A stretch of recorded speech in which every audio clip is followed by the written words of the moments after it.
চাউল দিয়েই দিতে হবে, খাবার দিয়েই দিতে হবে, না টাকা দিয়েও দেওয়া যাবে? এই মাসালাতে আহলে হাদিস ভাইদের সাথে আমাদের একটু দ্বিমত। কি বলেন? আহলে হাদিস ভাইদের সাথে আমাদের একটু দ্বিমত। ওনাদের শায়েখরা বলছেন খাবার ব্যতীত কেউ যদি টাকা দিয়ে আদায় করে ফিতরা আদায় হবে না। আমরা মিডিয়াতে পাচ্ছি, কিন্তু আমাদের কথা হলো যদি টাকা দিয়েও কেউ ফিতরা আদায় করে হবে। কেন হবে? আজ থেকে 1450 বছর পিছনে আপনি আমি চলে যাই, যে সময় হাদিসের মধ্যে আসছে 3 মাস পর্যন্ত রাসূলের চুলায় খাবারের জন্য কি হয়নি? জাল হয়নি, মানে রান্নার কোনো ব্যবস্থা হয়নি। এমনকি খন্দকের যুদ্ধেও সাহাবায়ে কেরাম সহ নবীজি পেটে পাথর বেঁধে কি করেছেন? খনন করেছেন। এমন অবস্থায় টাকার বেশি প্রয়োজন ছিল না খাবারের। কথা বুঝবেন, আমি কিন্তু মোটামুটি বোঝানোর চেষ্টা করছি। এই সময় টাকার বেশি প্রয়োজন ছিল না খাবারের, কারণ চুলায় 3 মাস আগুন নাই, 1 মাস আগুন নাই, খাবারের কোনো ব্যবস্থা নাই। এবং কি পেটে পাথর বেঁধে সাহাবীরা যুদ্ধের মাঠে পেটে পাথর বেঁধে হুনাইনের মতো, খন্দকের মতো যুদ্ধে সাহাবায়ে কেরাম, এমন সময় খাবারের বেশি প্রয়োজন ছিল না টাকা খাবারের। এখন ফিলিস্তিন আসেন, ফিলিস্তিন এখন আপনার আমার বর্তমান অবস্থায়, ফিলিস্তিনে দেখেছেন রমজানের পবিত্র মাসেও তাদের বর্বরতা অনেক বেশি। প্রায় 600 ছড়িয়ে গেছে আমাদের মুসলিম ভাইদের লাশের সংখ্যা। আমরা জায়গাগুলো একটু পূরণ করে বসি ইনশাআল্লাহ। তো 600 পার হয়ে গেছে মুসলিম ভাইদের কি লাশের সংখ্যা। আপনারা দেখেছেন বাড়ি ঘর সব তছনছ, খোলা আকাশের নিচে তারাবি, খোলা আকাশের নিচে সেহরি, খোলা আকাশের নিচে ইফতারি। এমনকি গতকাল তারা রাত্রি জেগেছেও খোলা আসমানের নিচে। এমন অবস্থায় ফিলিস্তিনের জন্য টাকা বেশি প্রয়োজন না খাবার? তো আপনি খাবার দিবেন, কারণ ফিলিস্তিনবাসীর জন্য খাবার প্রয়োজন, এই জন্য এই সময় খাবার। আমরা বাংলাদেশি কি বলেন, আমাদের এখন খাবারের তুলনায় টাকার বেশি প্রয়োজন না খাবারের? এখন টাকা হলেই হবে। এখন 3 দিন না কারো বাড়ির চুলা জ্বলেনি এমন লোক আছে, 1 সপ্তাহ জ্বলেনি আছে, বরং 1 দিন জ্বলেনি এরকম লোক খুঁজে পাওয়া মুশকিল, পাবেন না। তাহলে এই সময় টাকা দিলে হবে কেন বলি? কারণ 1400 বছরের পরিস্থিতি আর এই সময়কার প্রেক্ষাপট পরিস্থিতি আলাদা না। এখন আপনি যদি বলেন রাসূল যা করেছেন তাই করব, এর বিপরীতে করা যাবে না। তো রাসূল তো যেই মসজিদে নামাজ পড়তেন সেটা কিসের ছিল? খেজুরের পাতা। এখনো তো খেজুর পাতার গ্রামবাসী সম্ভব। এখন আপনি মাটি দিবেন, মাটি দিয়ে ওয়াল দিবেন, একটু খেজুর পাতার ছাউনি দিয়ে সব কালকে এগুলা ভাঙ্গা ফেলে এসি মেসি সব দূর করে, টাইলস মাইলস সব দূর করে কাল থেকে পড়া যাবে না। কাঁচা মাটি দিয়া করবেন, মাটি দিয়া করে আপনি খেজুরের ছাউনি দিবেন। কারণ আল্লাহ রাসূল কি করেছেন? হাদিসের মধ্যে আসছে সেজদা দিয়েছেন, কপালে কাদার দাগ, এই কাদা কপালে উঠে গেছে, তাই না? সাহাবায়ে কেরাম সেজদা দিয়েছেন। সবে বদরের রাত্রিতে সাহাবীদের কপালে মাটি দেখা দিয়েছে, মানে হালকা বৃষ্টি হয়েছে, ওই বৃষ্টি মসজিদে নববীর ভিতরে পড়েছে আর সেটা কপালে। তো এখনো তো সম্ভব। আপনারা কেন পাকা করেছেন, কেন টাইলস লাগিয়েছেন, কেন এসি লাগিয়েছেন? এখন কি সম্ভব না? তো এখানে আধুনিকতার ছোঁয়া নিয়েছেন, এটা নাজায়েজ হয়নি। ওই শায়েখের মসজিদ কি পাকা নাই, এসি নাই? কথা বোধহয় বুঝতেছেন না। আছে না নাই? ও আপনি মসজিদে নিয়েছেন আধুনিকতার ছোঁয়া। কি আল্লাহ রাসূল তো ঘোড়াতে চড়ে গেছেন, উটে চড়ে গেছেন, এখন সম্ভব না? এখনো তো সম্ভব। আপনি উট না এলে না পাইলাম, ঘোড়া তো 25,000 টাকার একটা ঘোড়া পাওয়া যায়, 50,000 টাকার একটা ঘোড়া পাওয়া যায়, কিনে আপনি মোটরসাইকেল কেন নেবেন? আপনি ওই ঘোড়া নিয়ে চলাফেরা করেন, কারণ আল্লাহ রাসূল তো মোটরসাইকেলে উঠেছে। তাহলে আপনি ঘোড়া নিয়ে চলেন। ও এখানে আধুনিকতার ছোঁয়া নিয়েছে, এখানে নিয়েছে মোটরসাইকেল চালাই, মসজিদে নিয়েছেন দিয়ে আধুনিক বানিয়েছেন। আর ফিতরার ব্যাপারে এসে খাবার ছাড়া ফিতরা আদায় হবে না। কেন? এখানে আধুনিকতার ছোঁয়া নিলে আপনার সমস্যা কোথায়? এবার এটা গেল এমনি কথা। আরেকটা কথা হলো আল্লাহ রাসূলের যুগে 1 দিনার ছিল, 1 দিরহাম ছিল। কি 1 দিনার ছিল, 1 দিরহাম ছিল। দিনার ছিল সোনার টাকা, দিরহাম ছিল রূপার টাকা। এর নিচে ভগ্নাংশ ছিল না। আমরা যেমন এক সময় দেখেছি 4 আনা চকলেট পাইতাম 1 টাকা করে, 4 টাকা করে খেয়েছি, তাই না? এখনকার বাচ্চারা 25 টাকা লাগে একটা চকলেট কিনতে, লাগে না ভাই? আপনার বাচ্চা নাতি নাতনি নিয়ে যায় দেখেন যে চকলেট গুলা কিনে দিতে হয় 25 টাকা করে, আমরা আইসক্রিম কিনেছি 8 আনা করে, এখন নিয়ে যায় 35 টাকা 40 টাকা 50 টাকা বাটি আইসক্রিম, তাই না? কি তাই না? আমি যখন বাজার করা শিখেছি আমাদের কোইল হাটে গরু জবাই হতো, আব্বা 40 টাকা দিত, 35 টাকা দিয়ে 1 কেজি গরুর মাংস কিনতাম। কত?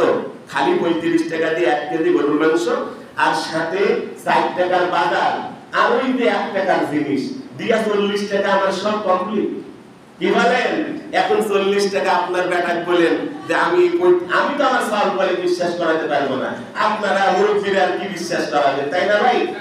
তাই না? এই যে একটা বিষয়, তো নবীজির যুগে একটু আমরা জায়গা পূরণ করে বসি ইনশাআল্লাহ, মোটামুটি পূরণ আছে, আমরা একটু বসে থাকি, কাতারের সময় ঠিক হয়ে যাবে ইনশাআল্লাহ। ইনশাআল্লাহ কাতার হয়ে বসি ইনশাআল্লাহ, কথা না বলি। তাহলে ওই সময় টাকার মূল্য ছিল বেশি, আর 1 টাকায় খেয়াল করেন 1 দিনারে 2টা হিষ্টপিষ্ট ছাগল পাওয়া যেত। কয়টা? 2টা হিষ্টপিষ্ট ছাগল দুম্বা পাওয়া যেত। তো অতগুলা তো সৎকায় ভেতর দিতে হয় না, দিতে হয়। এই জন্য উপায় না থেকে খাবার দিয়ে সাহাবায়ে কেরাম বেশি আদান প্রদান করেছেন, সেটা তাদের জন্য সহজ ছিল। কিন্তু আমাদের সময় ভগ্নাংশ আছে, মানে 1 টাকাকেও ভাঙা যায়, তাই না? আবার 1 টাকার কোনো মূল্যই নাই। অতএব আমরা 200 টাকা 300 টাকা 150 টাকা দিয়েও আদায় করতে পারবো, আমরা খাবার দিয়েও আদায় করতে পারবো, আবার কি টাকা দিয়েও আদায় করতে পারবো। এবার কথা হলো কাকে দেবেন না, দেবেন কাকে? হয়তো আব্দুল্লাহ বাতুমাই বলেছে কিনা, যদি সম্ভব হয় সামনে বলবো, গলা ভেঙে যাওয়ার কারণে বেশি কথা বলতে পারছি না। দেবেন না কাকে? হাদিস থেকে বলি, আন আব্দুল্লাহ ইবনে ওমর রাদিয়াল্লাহু তাআলা আনহু আনিন নবী সাল্লাল্লাহু আলাইহি ওয়াসাল্লাম লা তাহিলু সাদাকা লিগনিহিম ওয়ালা যিমিরতি সাবিকিন, রাওয়াহু আবু দাউদ। আল্লাহ রাসূল বলছেন, যারা সমাজের নেতৃত্ব দেবে, যারা সমাজকে চালাবে, এরা কোরআন হাদিস ফলো করতে হবে। এটা কিন্তু জনগণের আমানত, আপনার বাপের টাকা না, খেয়াল করতে হবে। এটা কিন্তু আপনার বাপের টাকা না, পুরা গোগ্রামবাসীর টাকা, এটা জনগণের আমানত। আপনি অ্যাজ ইওর উইশ করতে পারবেন না, ইচ্ছে মতো আপনি খরচ করতে পারবেন না। শরীয়ত যা বলেছে এইভাবে খরচ করেন, না হলে দায়িত্ব ছেড়ে দিয়ে আপনি পিছনে থাকেন, ও যে পারবে সে সামনে আসবে। আল্লাহ রাসূল বলছেন, আন আব্দুল্লাহ ইবনে ওমর রাদিয়াল্লাহু তাআলা আনহু قال আনিন নবী সাল্লাল্লাহু আলাইহি ওয়াসাল্লাম লা তাহিল্লু সাদাকা লিগনিহিম, ধনী ব্যক্তির জন্য সাদকাতুল ফিতরা হালাল নয়। কি? ধনী ব্যক্তির জন্য, গানিয়ুন, গানিয়ুন মানে ধনী, ধনী ব্যক্তির জন্য সাদকাতুল ফিতরা হালাল নয়, লা তাহিল্লু, হালাল নয়। এবার ধনী কাকে বলে? বর্তমান সময়ে যাদের সম্পদের পরিমাণ 52.5 ভরি চাঁদি সমপরিমাণ।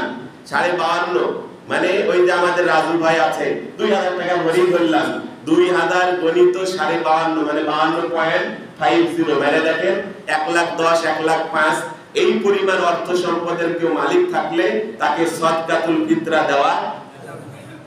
আমার মনে হয় বেশিরভাগ মানুষ কি বলেন, এখনই 1 বিঘা জমি বেচতে চান, দেখবেন কত জনে আসে। এখনই 1 বিঘা জমি কট রাখতে চান, দেখেন কত জনে আসে। আপনি যাকে ভাবছেন আমি ফিতরা দিব, উনি আপনার 1 বিঘা জমি কট নিতে আসবে। কি ভাই, বাস্তব না? কথাটা কি বাস্তব কিনা? তাহলে আপনি এখন খেয়াল করে দেখবেন, সমাজে এর চাইতে নিম্নে যারা, তাদেরকে দিতে হবে। নাম্বার 2, ওয়ালা লিজিমিরতি সাবিন। আল্লাহর নবী বলছেন, আমার যে উম্মতের আল্লাহ দেওয়া অঙ্গ প্রত্যঙ্গ ঠিক আছে, খেটে খেতে পারে, আমার ওই উম্মতকে সাদকাতুল ফিতরা দেওয়া যাবে না। আল্লাহর বান্দার সব ঠিক, হাত পা নাক সব ঠিক আছে, অথচ ফিতরার জন্য আবেদন করে কেন? আল্লাহ কোটি টাকার সম্পদ তো আপনার দেহে দিয়েছেন, আপনার হাত ঠিক আছে, পা ঠিক আছে, চোখ ঠিক আছে। ওই ব্যক্তিকে যদি আপনি সাদকাতুল ফিতরা দেন, অলসতার সংখ্যা বাড়বে।